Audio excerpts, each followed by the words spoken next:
So yan po mga kadigma, isang mapagpalang araw muli sa inyo. Welcome po sa aming site. So ngayong araw po, isang panibagong video na naman ang aming buhay construction ang inyong matutunghayan at panibagong kaalaman na naman ang inyong mapupulot sa video na gagawin natin. So bago pong lahat, turuan muna natin.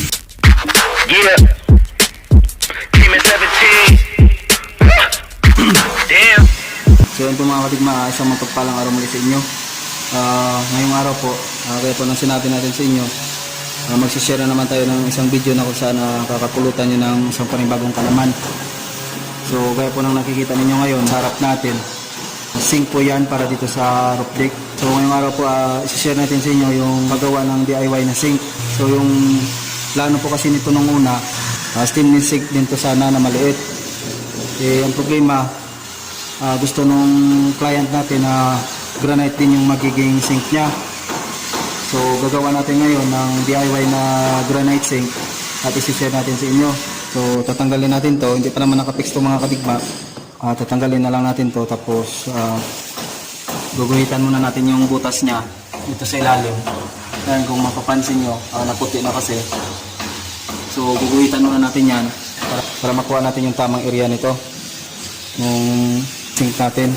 Pag naguhitan na po natin mga kadigma, tatanggalin natin to, dadalhin muna natin dun sa labas para doon na lang natin tatabasin kasi halos finish na tayo rito. Ayan, kung mapapansin nyo, for cleaning na lang yung sahig natin, baseboard na lang yung nililiha dyan. So para maiwasan natin yung maraming alikabok, doon na lang natin tatabasin sa labas. Dinala natin dito sa labas yung granite natin.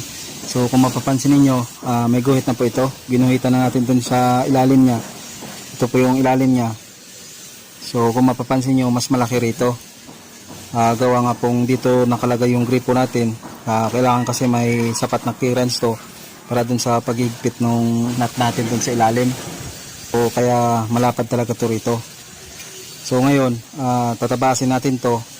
Tapos magtatabas tayo ng pinakapasya niya rito para mag-drop siya, magmukhang sink. Tapos maglalagay tayo ng isang slab dito sa ilalim. Yun yung pinakasahig ng sink natin. Tapos yung paglalagyan dito ng drain natin, yung pinaka-strainer niya, lagyan natin dito sa gitna mga kadigma. Kukunin natin yung kapal ng granite mga kadigma. Papasok pa natin to kasi ito yung kanto ng slab natin, nung concrete slab natin. So kailangan nakapasok pa tayo rito para hindi tayo sumabit. So kukunin natin yung kapal nitong granite natin, dadali natin dito. Doon mag-umpisa yung pasya natin dito sa ilalim para hindi tayo magsinsil na dun sa slab nya.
So ayun po mga kadigma, lumipat muna tayo dito sa basement natin. Gawa nga akong maulan, nababasa yung pwesto natin doon. So ayan, nalagay na natin tong siding, na-mock up na natin dito. Tataka siguro kayo kung bakit may mga guhit tayong nilagay. Ayan, tig-tatlo po siya. Gawa nga akong papadaanan natin ito ng grinder mga kadigma. Ayan, so lalagyan natin nung tying wire para matibay yung kapit niya. Kasi gawa nga tong granite lang ito, baka malaglag. So kailangan matibay yung pagkakapit niya. Unahin muna natin to, i-assemble natin. Dadaanan din natin ng grinder to rito mga kadigma, tsaka dito para kumapit yung glue max na yun. Ilalagay natin.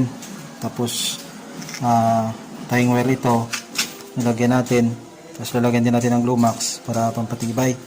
So yung top nito dito, pinaka-top niya, granite din yan. So papuhuli muna natin yon, assemble muna natin to, i-squala natin ng maayos para maganda naman. Tsaka natin ilalagay yung, papatong natin dito yung pinaka sahig nung sink natin. Piputong po muna kayo.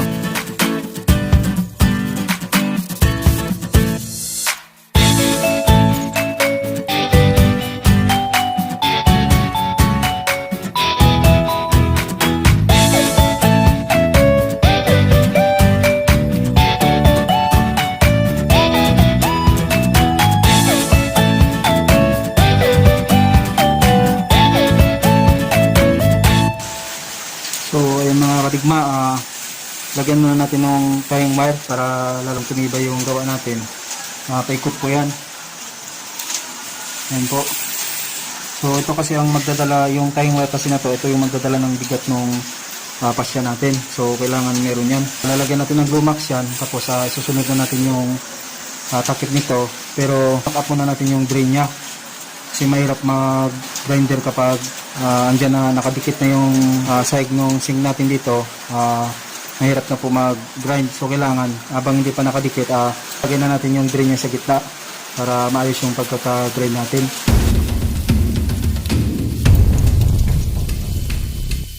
So yun mga kadigma, patigas muna natin tong nilagay nating tying wire. Ipaikot niya. So yung purpose din ito mga kadigma, para hindi tumagas yung tubig natin dito sa labas. So kaya dinamihan natin to, makakabiran naman kasi ito ng mortar natin. So kailangan safety yung ilalim natin para hindi rin mabasa yung gamit dun sa baba, para hindi magkaroon ng moist. Kakalawangin yung ibang gamit dun na ilalagay. So ito, ilalagay natin to.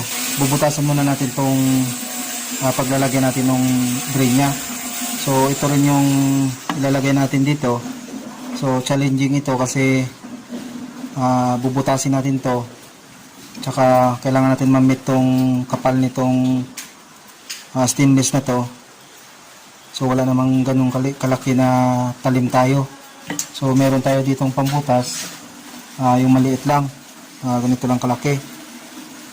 So yung challenging na part dito, kung paano natin mapapantay ito, kasi papantay ito dapat dito sa granite natin, itong area na to.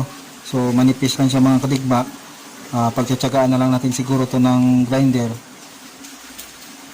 para lumapat siya, at saka hindi naman masyadong pangit tingnan. Pasensyahan nyo na po yung area natin kasi gawa nga pong maulan. Ayan. So medyo madilim, wala pa tayong ilaw dito sa basement natin. So bubutasin muna natin nung pambutas natin nung barina ito bago natin babanatan ng grinder mga kadigma. Unti-untiin natin to, bilog na to, para ma-perfect natin yung pagkakalapat nitong drain natin. So samahan niyo ulit ako mga kadigma.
So, yun po mga kadigma, kinabit na natin tong pinaka-drain niya.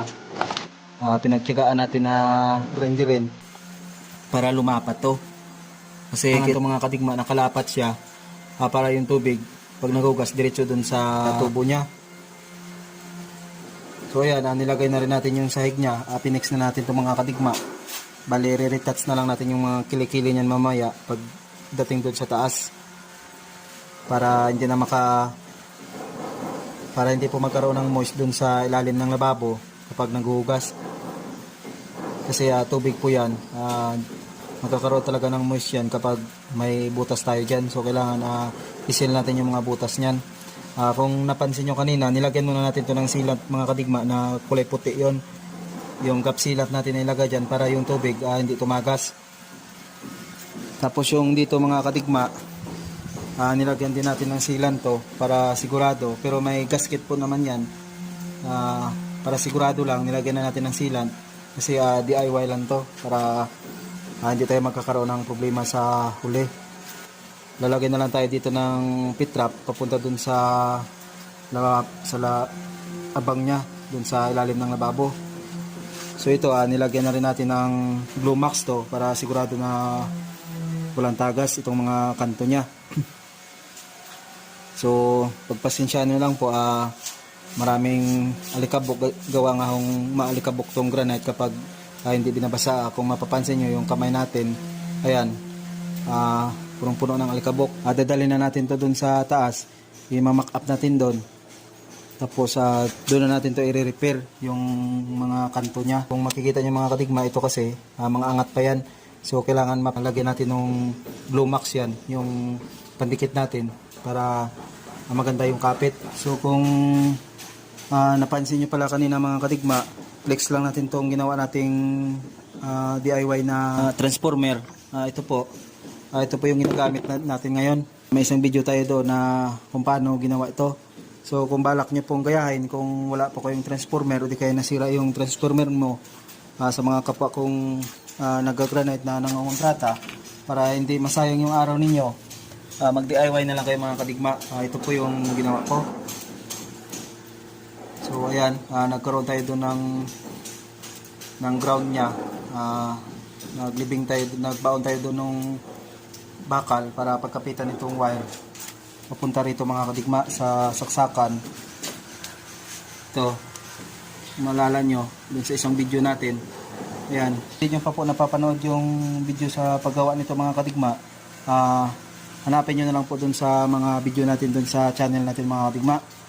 So samahan nyo muna ako dito. Dadalhin natin to sa taas, i-mamak up natin doon, saka ipipix.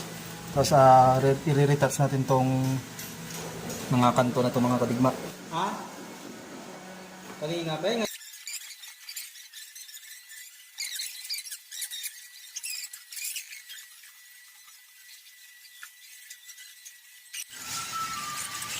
yan po mga kadigma, natapos na natin tong DIY na kitchen sink natin. Kapit na rin natin yung pinakapasya niya mga kadigma. Hindi lang natin ipakita sa inyo, gawa nga hong walang tagawak ng camera natin. Yung importante, napakita natin sa inyo kung paano ang pag-fabricate nito. Nalagay na natin tong strainer niya. Ayan. So nilagyan natin ng sealant yan para at least hindi magkaroon ng moist dito sa ilalim. Para hindi mabasa yung gamit dito kung sakaling may mailagay. Hindi siya mabasa. Tsaka sinicure na rin natin tong pinakasahig niya na walang tubig na makadaan. So lalagyan na lang natin ng pit trap to papunta rito. So okay na tayo rito.